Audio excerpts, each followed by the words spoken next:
Welcome to The Actor's Choice, where the actors and actresses have a chance to talk about themselves and their careers. Join us now for the next hour as we explore the marvelous industry of acting by actors and actresses from today's exciting show business world. And now, direct from Hollywood, here's your host, Ron Brewington. Hi, everybody. I'm Ron Brewington, and welcome to The Actor's Choice. Roll it, Tony. When does he start physical therapy? We've sent the paperwork to your insurance. It's high priority. We should have pre-authorization in the next few days, certainly by early next week. Next week? No, that's not going to do it. I've looked into this, and the sooner physical therapy begins, the better his chances are. He needs daily sessions, isn't that right? Well, actually, your plan's treatment program covers 4 sessions a week. Ladies and gentlemen, today we are truly blessed to have as our guests 3 ladies of different backgrounds, but they all have one thing in common. They all are stage actresses. Yes, stage actresses. Ladies and gentlemen, our first guest is a nationally known theater activist, an actor, and a playwright. Please welcome Cynthia Ruffin. Greetings, Cynthia, and welcome to The Actor's Choice. Greetings, Ron. It's so wonderful to be here. Thank you so much for the invitation. My pleasure. Wouldn't have it no other way. It's great to have you here, but can you tell everybody where were you born? Oh, I was born in Montreal, Canada. There it is. There's Montreal, Canada. Parents, my mother is from Trinidad and Tobago. My father is from the United States. He was stationed in the Air Force in Plattsburgh, which is like 3 to 5 hours, depending on how you drive it, to Montreal. And they met in Montreal and stayed there. I'll be blessed. So you have dual citizenship? I do. Very fortunate, yeah. Folks say, we used to have it, not bad. Crazy here. If things get too crazy here, I'll run back to Canada. Yes. Living in Canada, tell us what that's like. You had your family there. What's it like in that city? Well, you know what? Growing up there was a very different experience from, as with anything, right? Looking back on it and going like, oh, there are some of the issues that were actually there that I didn't really realize. But you know what? Growing up was fabulous. Interestingly enough, the cost of living was a bit lower. So whenever my family came from the United States and they would come for the summertime, they thought we were rich because we had a house. And we all had our own bedrooms, but that was just kind of, the way things were there. It was easier to get those kinds of things. But it was wonderful because I grew up in a pretty strong Caribbean community. So my mother's from the Caribbean, so we could always get to where our people were in the Caribbean community. My father was American, so we were always in and out of the United States. And then high school, my experience growing up was that it was really cosmopolitan. There were people there from all over the world. And when I was in my early 20s was when I moved to the US. But I wouldn't trade growing up in Montreal for anything. It's a beautiful, beautiful city. Yes, it is. Each year, I used to go to the Toronto Film Festival. The people treat you nice in Canada. Yeah. And they don't have the same hang-ups as other people might have, but really, I had a great time. Yeah, it's very different. And I'm bilingual, so that's good too. Yep, definitely. Okay, you're a writer. You are the director. How'd you become all that? Well, when I really got bit by the bug when I was a child. My mother was always putting us into things. And so one of my my earliest claim to fame is I danced at the World's Fair in 1967 in Montreal, tap dancing duo with my sister. And everything after that became, what kind of play can I be in? Can I sing this? Can I do this? And, so it was interesting. So it really made a lot of sense when I was graduating high school. Then I was all of a sudden, it's like, but I thought that acting was just what I could do for fun. So I started on down the road of getting a counseling degree, and then really found that putting them together was the way that I wanted to go. And it turned into social justice theater. So really creating theater that could create social change and really enable people to have conversation and dialogue about things that they don't feel that they can do otherwise. Got you. As a writer, we all do our writing, but they allow me one crazy question per show. So here's my crazy question. How do you solve writer's block? Oh my goodness gracious. I sit, well, one, I'm a meditator. So a meditator and a chanter, but especially when I'm writing something specific, and I know I'm a writer, I'm an early morning writer. If I get up one morning and I've 4 hours today, I'm going to be in front of that computer and I'm going to write. I sit for 4 hours, whether something comes or not. I stay there. I stay in front of that. I don't surf the internet. I don't check my Facebook or my Instagram. My job then is in front of the computer. And if I'm typing G, G, G, G, G, G, G, G, oh, there it is. And I do that. And the other thing is, a couple of years ago, this book, The Artist's Way, came out, right? And one of the things that I still do from that book is I get up in the morning, roll out of bed, stream of consciousness writing. Right. So that it almost like it works that muscle. So sometimes when I'm blocked, I just go back to that, work the muscle. And I ended up having less writer's block. Got you. Now, if you ask me that question, I have my own way of doing it. I too sit in front of a computer. And if it's blank, I don't get nothing up there. I immediately reach into my pocket, pull my wallet out, open it up and look at it. Okay, stop typing right away. That works. Oh gosh. Everybody has their own thing. Yeah, exactly. And and everybody has their own thing that will jumpstart where you need to go next. Right. And that's it's just really a matter of finding what works for you. I mean, some people have writer's block. If I go outside and run around the block 2 times, I come back down, whoo, I can so it's really a matter of finding out what works for you and not giving into it. Oh man, I can't write. I'm gonna do something else. Yes. Find the thing that activates you and will make you write. And I literally, if I just can have nothing to type but that one letter, sooner or later something will, this is what they said next. Got you. When you're doing acting, what kind of roles do you look for? I don't act that much anymore. Okay. But I really, now in my life, I look for roles that are meaningful. Okay. Roles that roles in a piece that is meaningful. So I don't try to do fluff pieces of work anymore. I really want to do pieces that I think they're going to change the way people think, change the information that people have. So I only really want to be involved in pieces that really are going to move the dial forward on our social condition, open up more conversation, step us into life. I just saw a play this past weekend, Slave Play. Want to talk about something that's going to open up some conversation? Woo! That play it blew me away. It was a beautiful piece of work and definitely something that puts people into dialogue afterwards. Right. Well, I'm going to jump ahead here because in 2012, you co-wrote, co-produced, and directed a play called Baggage. Yeah. Critically acclaimed. Tell us about it, please. Oh my goodness. It was, in the short of it is that it was a play that dealt with domestic violence in the state of New Mexico. Okay. The way we went about getting the stories, and it ended up being a play that told stories of 4 women of different races and of different ages.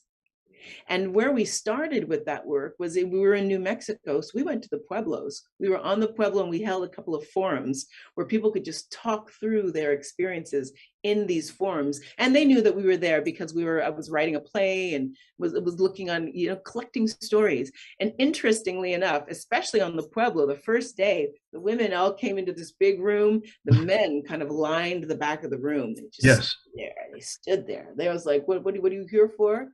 You don't belong here. What are you here for? And what are you going to tell our women to say bad things about us?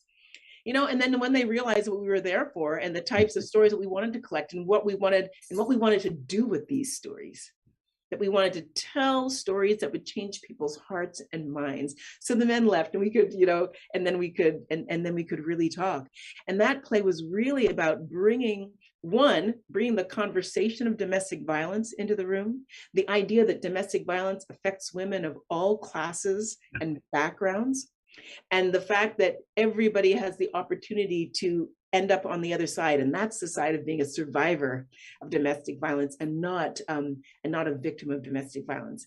And then it even opened up the opportunity to talk about men who are also victims of domestic violence. Oh, yeah, I'm glad you said that. It goes both ways. Yes. Yeah, it was so powerful. Yes. We went into the Grants Women's Prison. The Grants Women's Prison had closed down. It had closed down, or not closed down. They'd closed their doors Yes. to outside groups coming in, right? And we were the first group that was allowed to go back in there with this play, and it was mind altering. It was wonderful. The conversations were beautiful. Beautiful. Are you taking it around? Are you going to resurrect it again? Let people who haven't seen it yet take it around, because that's something that is needed. I mean, my thing is, yeah, we might. I mean, because it's such a play that can be brought back to life and played somewhere else. Absolutely. So we might. It's not really in the talks right now, but we might do something like that.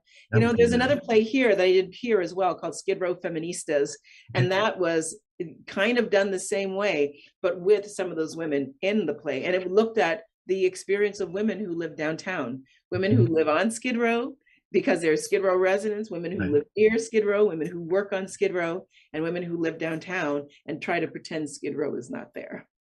Right. Ruffin, you are known as a liberation artist and a revolutionary angel. Can you tell us about that, please? Yeah, yes, I can. Revolutionary Angel came so specifically from a play that I did years ago called Marisol. And in that play, there was a revolutionary angel, and the angel came down to tell Marisol that she couldn't be her guardian angel anymore because they were getting ready to overthrow God.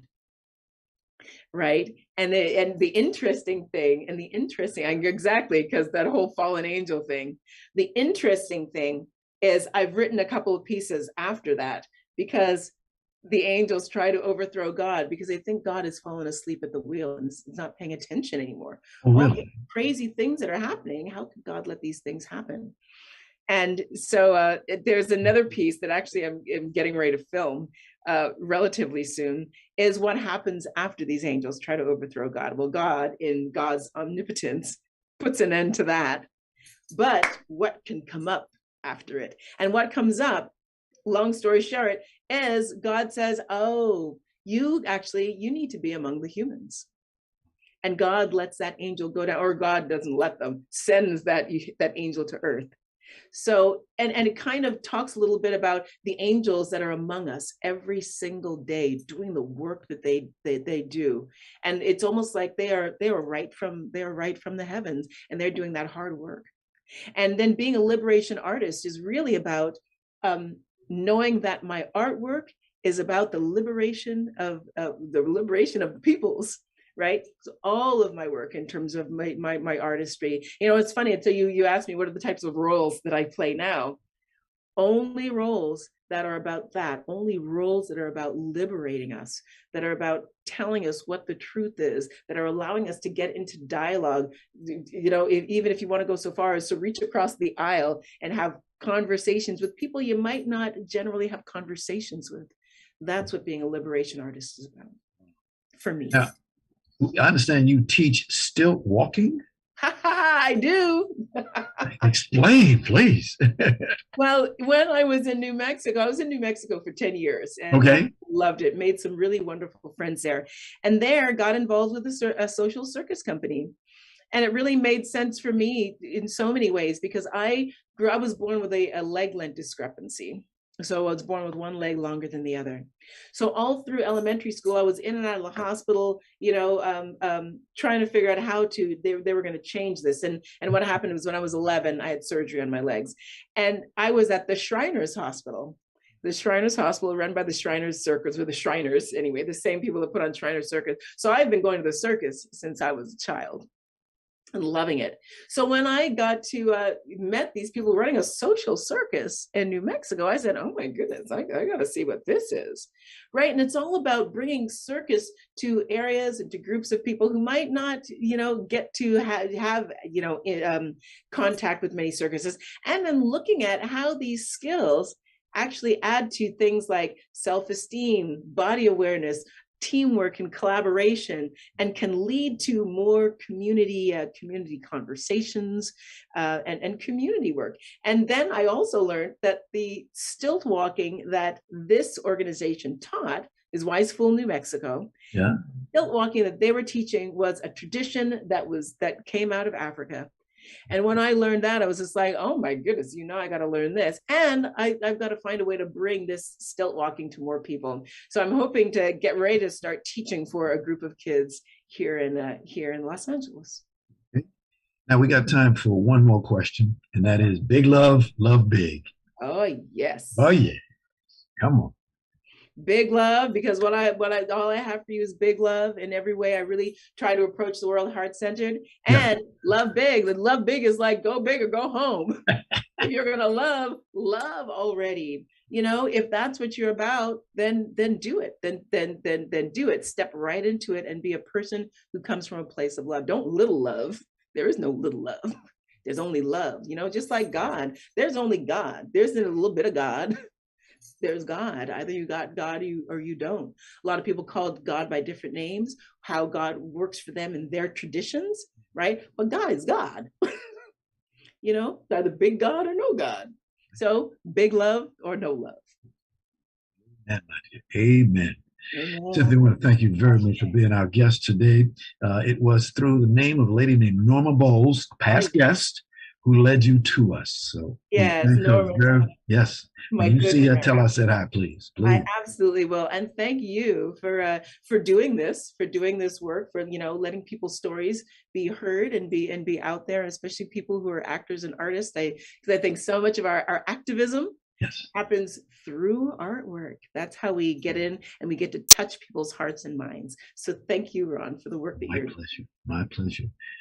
Continued success in what you do. Thank you very, very much. Ladies and gentlemen, Cynthia Ruffin, thank you. This is The Actor's Choice. I'm your host, Ron Brewington. We'd like to let you know that we are still asking our squad to help us get former baseball player Curt Flood into the Baseball Hall of Fame. Now, Curt, who passed away January 20th, 1997, was the husband of one of our wonderful guests, renowned actress Judy Pace. So all you got to do is give us a call, contact our office at 213-349-3941. That's 213-349-3941. We sincerely thank each and every one of you for being a part of this magnificent award for a great baseball player. Roll it, Tony.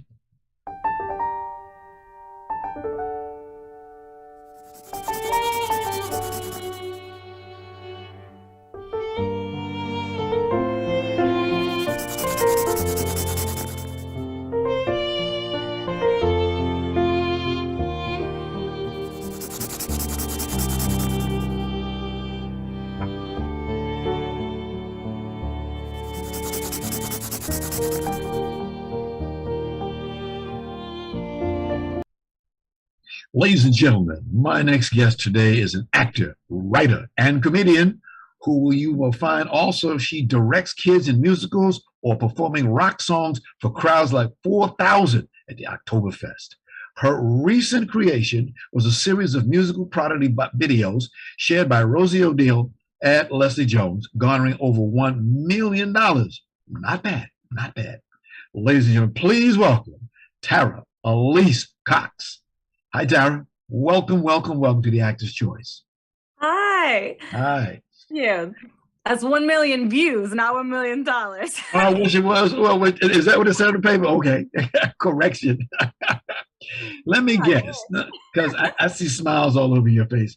Tell me you were born in where? Long Beach, California? Actually, Northern California. I grew up in Palo Alto. Yes. Palo Alto, California. Interesting. Well, I was close. This is a big state. It is. Oh. Well, let's get right to it, my dear. What made you, with all the smiles and the attitude that you've got, the beautiful attitude you've got, what made you get into acting? Oh, that's a great question. I grew up going to the Renaissance Fair. My dad was a Morris dancer there, and I was just continually surrounded by people in costume playing different characters. I was constantly going from stage to stage, seeing different shows and, seeing Shakespeare abridged, funny parodies of Shakespeare. So I was really exposed to a lot of theater really young, and I just absolutely loved it. And I loved being able to, be in a different time or be a different person. And it really fostered my imagination. And I just couldn't wait to get on that stage with them. And I started Scottish dancing at the Renaissance Fair. I can see you now bouncing around, doing it. Yeah. Beautiful. And you wear many hats. You're an actor, writer, comedian. How do you do all that? Well, I will say that while the pandemic was really hard, I think that it gave a lot of us time, and that was maybe the one silver lining with so much human loss and so much struggling is we did have a time to slow down the hustle and to really explore our capabilities and what we could do with the time that we have. And so that was how I really always thought I was just an actor. Everyone's like, Tara, you gotta create your own content. And I was like, no, I'm just a writer. I mean, just an actor, and that's what I'm trained in. That's what I'm passionate about. But having that time, it really cracked something open. And I remembered in childhood, I used to write all the time, I mean, we're so much more creative, I think, when we're kids, and we slowly lose that and start to think, oh, I'm not good at that, or I can't do that. And we really narrow it down.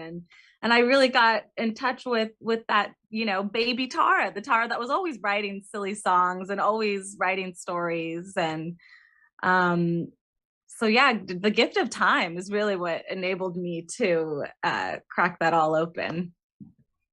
Because I know I deal with a thing called the 3 E's, education, exposure, and experience. And those three, if you put them all together, that's who makes you who you are. Because like you said, you got that exposure. It changes you when you see it. When you get all this new information, I didn't know that. Now you know this. It really has an effect on you, definitely. Fringe Festival, you won an award for that organization. Yes, a scholarship. Oh shoot, I don't know if we're allowed to, for the Fringe Festival, I don't know if we're allowed to say anything yet. Okay, let's move on to the next question then, in that case. No, we're very flexible here. You got no problem with that. You worked on a 30-minute sitcom TV show. Can you tell us about that? Yeah, I took a class with Brent Forrester, who I really admire. He wrote for The Simpsons, he wrote for The Office, which is one of my all-time favorite shows. And he has a really different approach to writing, where you start with the character. I always think of these funny things or stories in my life, and I want to tell the story, and I always think about the story first. So it was really an interesting challenge to start from a character. And what really makes a character funny is their core comic contradiction, how they think they're coming off to the world versus how they actually are. So yeah, I'm working on a 30-minute sitcom. It's sort of, I would love it to be like a modern day All in the Family, basically. But that's the challenge, is having my main character who's so funny, but not very likable.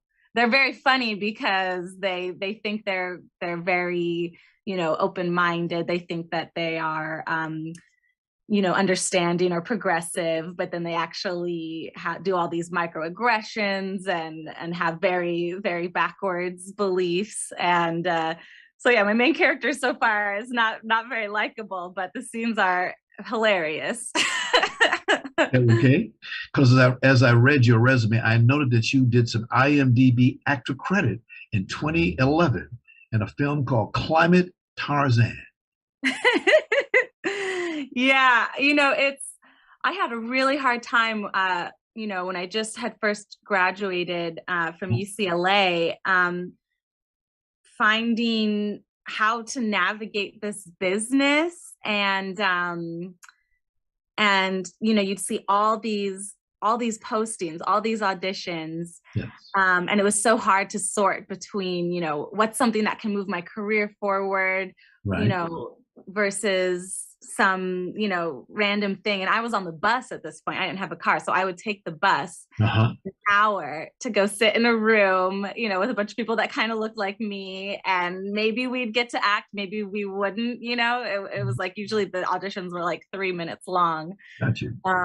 So yeah, you know, Climate Tarzan was one of those kind of just leap of faith, like set in the 60s. I love period pieces. I love, you know, the style of the 60s, but you know, I've never gotten to see the final product or anything. And you know, so I got a little bit of footage, you know, just on my own looking at those websites, but it was a pretty discouraging time. And I started to feel like I had been wrong to pursue acting. I started to feel like, you know, there was something unwatchable about me. And I was also having to work full time. And, you know, it wasn't really until I started substitute teaching at elementary school, and then I had my evenings free. And I was like, I could do a play. I haven't done a play in years. And so I just filtered all that nonsense out, you know, and I just looked for shows, because I don't know whether I want to do this movie or that movie. That's, you know, I might never even get to see the footage. Maybe it was a great movie, I don't know. But, you know, I do know I want to do Jesus Christ Superstar, right? Like, you know, that lit that passion and that excitement for me again, that flame. And then just like you're saying, the 3 E's, you know, the exposure part of it, when I saw Hamilton and I saw people that were mixed race, people from different parts of the world playing sisters on stage, and it didn't matter where they came from, it didn't matter what their mix was. I mean, and to sing music that I love to sing. Yes. That exposure to that, and really seeing what could be possible for me. I really felt like I saw myself represented on stage for one of the first times. Got you. And that really lit a fire underneath me as well, to really rededicate.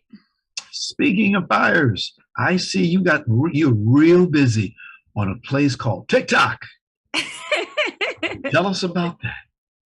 Yes. You know, I think it was a catharsis of you know, President Biden winning the election was a relief for me personally. And in a really emotional time, because I had just lost my father. Sorry. And I just, something cracked open, and I was writing these songs. I was putting on wigs and, you know, making these little videos. And my fiance said, "Oh, you should put those on TikTok," you know? And I was like, "Oh, okay." And I was so nervous and scared to put them out. And I was like blown away if like one person would like my video or say something nice. I was like, "Oh my God, they liked it." And then Rosie O'Donnell shared one of my videos. It was the first day back to teaching after my father had passed away, and the kids had been so sweet and like were so welcoming. Like, you know, they just said such sweet things for me coming back to work. And then my mom texted me, "Rosie O'Donnell shared your video on Twitter." And I was like, "What?" And then I saw Leslie Jones had shared it too, and it just really, it took off from there. And it's incredible to be able, you don't have to wait for a casting director, you know, you don't have to wait for someone to choose you to be an actor and to be creating content and to get an audience. Now I've grown an audience now, and I've had videos like up to 1 million views, Shania Twain commenting on it, and it's been such a joy. It's really just, you know, when you're an actor, you don't often get feedback. You know, you send out all these auditions and they don't say like, "Hey, great job, but we went a different way." You just hear radio silence. So to find an audience and get that positive feedback has been so powerful and validating, and just really fun too. Okay. Rapunzel alone. What does that mean to you? Rapunzel alone. It's my first playback after the pandemic. We opened this past weekend and we had a live audience. I mean, TikTok is great, but you don't hear you don't hear the laughter. That's right. You don't feel that connection with the audience, and it's like they're the final missing character in the play. It was just incredible. And there's kids in the audience, which is so fun because this show it's children's theater for adults. So it's really, you can bring the whole family to it. And as an adult, there's a lot you can take away. And it's surprisingly pretty topical considering what's happening in Ukraine. That was not planned at all, but ours takes place during the last European war, World War II. And so you can get a lot from it as a grown-up, but then as a kid, I mean, they're just delighted by it too. And they were following along the whole time. Like there's one time a character asks me, where are you from again? And this little girl in the audience goes, London! That's great. That's great. We have another photo, and in that photo, we have this geese named Gertrude. Can you tell us about her? Gertrude is the real star of the show. She is a goose, and she's very grumpy. And she is this amazing puppeted by Matt Curtin, another UCLA alum, who's so talented at bringing this goose to life. I mean, his technique and the little subtle things he does with this puppet. And the puppet was beautifully designed. And the kids are just enchanted by it. I mean, just belly laughs. They really get a lot of joy out of watching this goose chase me around stage. Indeed. How can we get tickets? Where are you playing at? All that good stuff. So we're about to open at the Wallace. And you can get tickets at the Wallace Annenberg website. I'll also put a link to tickets in my bio. So if you follow me on Instagram or Twitter or Facebook or TikTok at Tara Alise Cox, you can click the link in my bio. And then we're going to be there for 2 weeks and then back to 24th Street. So if you're closer to Beverly Hills, go to the Wallace. If you're closer to downtown, go to 24thstreet.com for tickets. Okay. And check out, we've got a lot of different show times because we're also going to have, daytime shows just centered for if you want to bring your kids.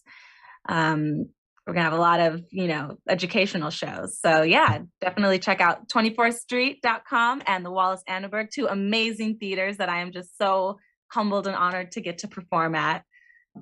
Okay. And it's a really sweet story. It's a nice journey to be taken on. We got a little clip that we've got. Can we roll that, Tony?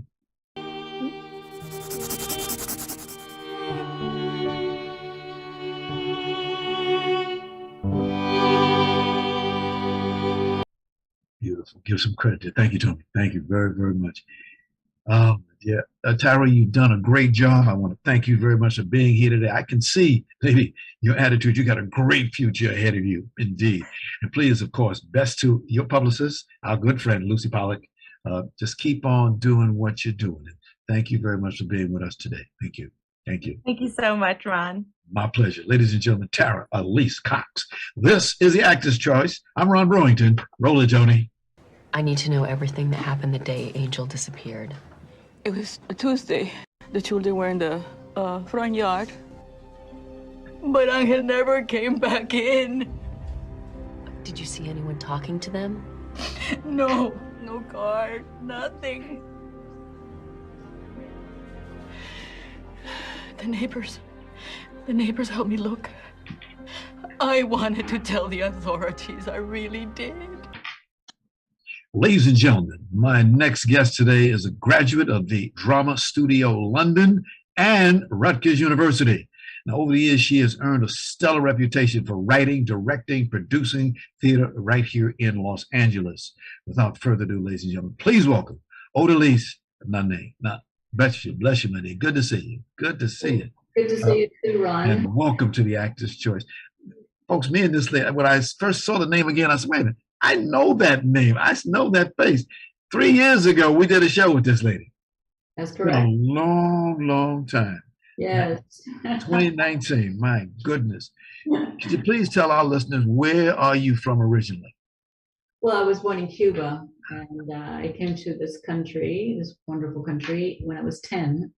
So I basically grew up in the East Coast, and then I moved to California because, California is my country now. Yes, indeed. I love it.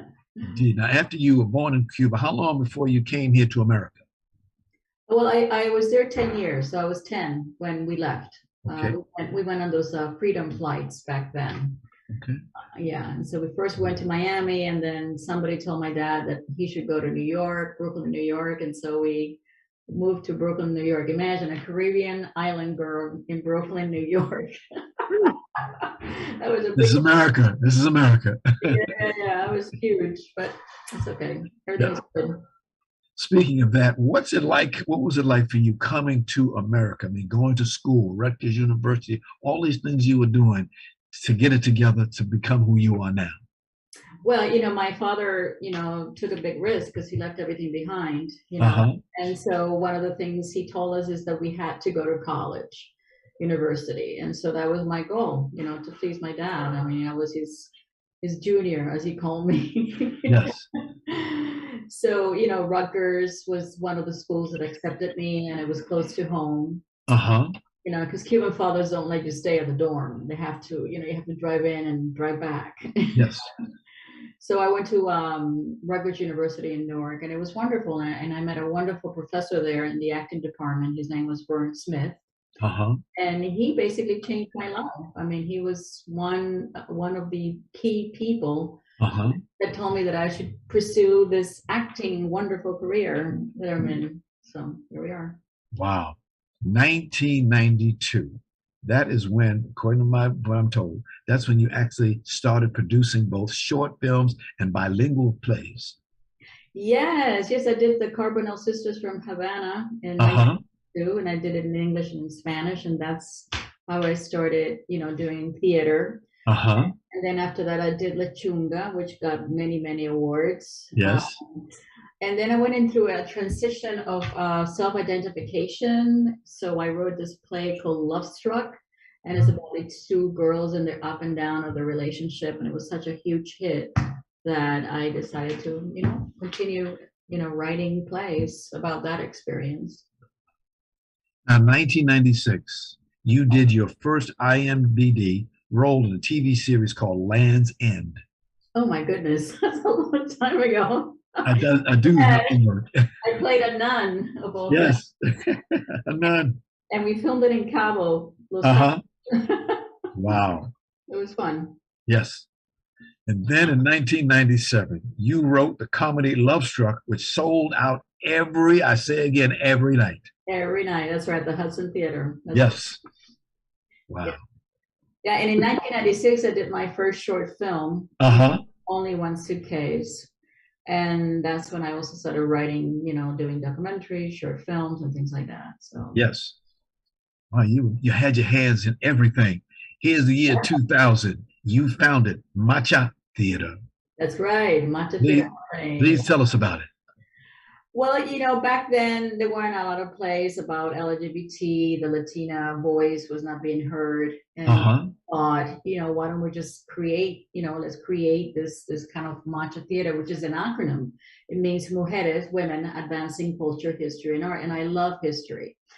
So one of the first plays that we produced in 2000 was a lesbian adaptation of Blood Wedding, because I wanted to play Leonardo, and I thought, how do I do that? So I know what I'll do. I'm going to do a lesbian adaptation of Blood Wedding. Okay. Yeah, and then I did a gender, like I cast, the maid. I cast the maid as this really cute little chubby male actor, and he dressed as the maid, but he was really a guy. It was very funny. And then I dressed as Leonardo, but then at the end, it's discovered that I'm really a woman dressed as a man. So I played with, What does matcha mean? Explain that. Matcha is an acronym. It means Mujeres, Women Advancing Culture, History, and Art. And that's because I love history, I love art, and I like to write. And it's You know, it's to me, I like to write about characters that most people don't know about in this country. Like, for example, I wrote Garbo's Cuban Lover in 2001, and that was about the love relationship between Mercedes Acosta and Garbo, Greta Garbo, and Marlene Dietrich, and all these, like, you know, golden age of Hollywood, wonderful thing. And and that was very, very successful. And then after that, I wrote The Nun and the Countess, which is about Sor Juana Inés de la Cruz, a cloistered 17th century Mexican nun, you know, that wrote these wonderful sonnets and poems to this countess. You know, these are like a real actual characters, but it's fascinating because, you know, you get to dress up and you get to be in these wonderful sets, you know, that you build. So yeah, it's fun. Okay. We have, speaking of history, we just happen to have a small video that we'd like to show you. Roll it, Tony, please. Okay.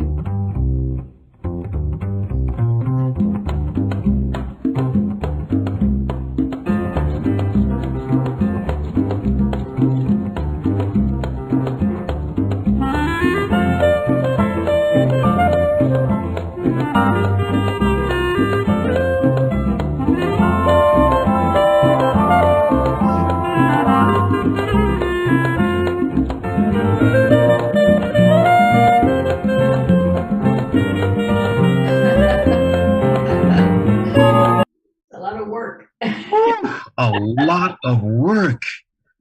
Yeah, I've been doing it for a while. Wow. Where do you get the idea for these plays from?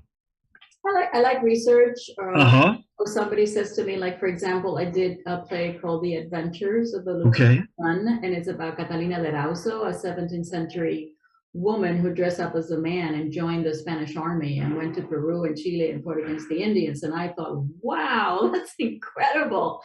And so I you know, I did like I read her memoirs, and I did kind of like a comedy about her life. And it was great because I got to, you know, wear, you know, these swords, and I did like 3-stage sword fights, and it's kind of fun, you know. Yes. Play these characters. Here's a date that you will never forget. April 22nd, 2007. 2007? Yes, that's when you moved to the old, what was the old Globe Theater, to the new home. Yes, Kings Road, 1107 North Kings Road. Yes, that was we got a picture of what that Globe looked. Look at that. Look at that. Yeah, that's beautiful. That's my marquee. Oh, there was the interior was set up a certain way, I'm told. Yes, it was the stage was a small replica of Shakespeare's The Globe, which I refurbished, and it had beautiful chandeliers in the lobby. It was very bohemian. The lobby was very bohemian. I was able to get a wine and beer license, so you know it was so much fun. I did so much. I was there 11 years. 11 years in the city of West Hollywood, and it was an incredible experience. But then, you know, unfortunately, things happen. You know, the owner sold the entire corner, all 3 buildings, and then of course they doubled my rent, and then of course that's impossible to be able to stay there. So I had to, you know, relinquish my beautiful space and say, well, I guess I go back to being Orphan Annie. You know, I go from theater to theater. But then I found a home at my colleague's theater in East LA, which is Casa 0101. And that's where I went and I produced Frida, Stroke of Passion. And it did very, very well there. Well, that's when you came to see it, right? Hey. Yeah. We have a picture of Frida. We have a picture of what Frida looked like. Okay. That's the logo. There you are. Stroke of Passion. Yeah, Frida, Stroke of Passion. Right. Marvelous. Yeah, it deals with the last week of her life, and the kind of like the discovery of how she really died, because there's a lot of cover up about how she really died. So I did a lot of research, read a lot of books. Are you still there? I hope. Yep. Oh, because I can't see you anymore. But okay. I read a lot of books, and it was it's very interesting to. I fell in love with Frida all over again. You know. Wow. We have one more picture. That when I came in, it's you on the stage with a whole lot of people around you at this theater. I was given tickets to go see it, And I never had seen any experience like this before. I have a thing called the 3 E's: education, exposure, and experience. And there you are right there at the bottom front part of the bed, and all these people are around you, little mini stories all around. Are you still doing Frida again? Thank you, Tony. Thank you. Am I still doing theater? Yes. No, you're still going to do Frida. Have you done it? Well, yes, hopefully not this year, because this year I'm going to write a new play. Okay. And, but hopefully, in February next year, I'll be bringing Frida back. I also have this other play called Garbo's Given Lover, who, Thinking Cap Theater in Florida, Fort Lauderdale. They're going to be doing a festival, and they've chosen that play, my play, which, by the way, I just published it on Amazon, so you can actually, get it and read it in English and in Spanish. And yeah, so I'm excited because I'll get to go to Fort Lauderdale and watch my play being read. Nothing like it. Nothing like it. Yeah. I can see why you are quite a popular star in the Cuban community. They love you. When you put on a show, it's standing room only. Yes. Yeah. Well, I have a lot of following, and I do a lot of outreach to universities and colleges. Yes. And I, work with CASA and send out information. And of course, I hire a PR person that helps a little bit as well. Yes. So yeah. So it's just, it's 99-seat theater, and I like the intimacy that you create when you do theater. And what's great about CASA is that, there are 99 seats, but it's like a very high ceiling. Like my theater was like that. Yes. We only had 99 seats, but we had balconies. So it makes it look really nice and like you're in a big stage, It was an experience. My goodness. It's, like I said, it's a culture thing. Yes. That's the beautiful thing about plays, the different cultures and whatnot. You go there, it's an experience. I try to encourage people, know your culture, but learn other people's cultures too. Yes. And what's wonderful about Frida is that everybody loves her so much. Yes. A lot of people came dressed as Frida. I remember one time when I had a Q&A, the whole entire front row were dressed as Frida. Oh my goodness. I love that. You got a new project you're working on now called Games People Play. Oh yeah, I have a recurring. I play Brenda. And he is the nanny of the leads, Lauren London and Donna Johnson, and it's really great because this last season that I did film last year, I get picked up by ICE because I'm undocumented, and there's a lot of drama there. It's kind of cool. Okay. And you told me that. I'm sorry. You told me that in YouTube there is a copy of the play of the last series, so folks can see it. Of the Games People Play. Yeah, I think well, actually, you can go to Black Entertainment Television and see season 1 and season 2. Okay. So I'm in both seasons, and supposedly we're filming season 3. We just don't know quite yet when that's going to happen. Hopefully soon. We'll see. Okay. It's a really good TV series. Gotcha. A lot of drama. Yes. We have a few more minutes left, but I want to ask you, what's it like supporting live theater during the pandemic? How's it doing for you? Oh my God, that was so challenging. I produced in October, November 2021. Yes. And then I'm the Countess, and just the rehearsals, we had to rehearse with masks. We had to stand 6 feet apart. It was the experience of the rehearsal was a big challenge. And then we didn't take off our masks till Tech Week, basically 1 week before we opened. And, acting is about connecting and reacting and seeing somebody's face, but we survived it. The other challenge was that, the entire cast and crew had to be vaccinated, and I had to replace at least 5 different people because they didn't want to get vaccinated. So that was another challenge, but we survived it. We went through it. We learned a lot. Gotcha. But the show must go on, remember. Yes, show must go on. I'll end on this. Your mission is to tell authentic queer female stories with the female goddess with a feminist point of view. Yes. Explain. Well, you see, when I wrote Love Struck, I kind of came out through my writing, and it opened up a huge door for me because it freed me up to write stories about the Latina LGBTQI experience. And that has been my mission, you know, to bring those stories so people can identify themselves with the stories and feel more welcome in spaces, and create. One of the reasons I did Frida was because she was a bisexual woman. She was a painter, a revolutionary, but she was bisexual, and she had lovers both with men and with women. And I thought that was fascinating, and I wanted to explore that. And I do this to bring awareness that love is universal, and that you can love both men and women, because it's a soul connecting thing more than anything physical. And yeah, and so that's what I do. I do a lot of research, and I bring stories that most people don't know about, but it's really for nurturing and building bridges between the straight and gay communities, so there is an understanding that there is a love connection between them, and they support each other. There you go. God bless you in what you're doing. Continued success. Odalys, thank you so much for being here today. We would love to have you back again. And please, I hope we don't wait another 3 years to see each other again. Oh, well, you have to come to my next play. Oh, okay. You tell me when. I'll come on down. Indeed. You got it. Thank you so much.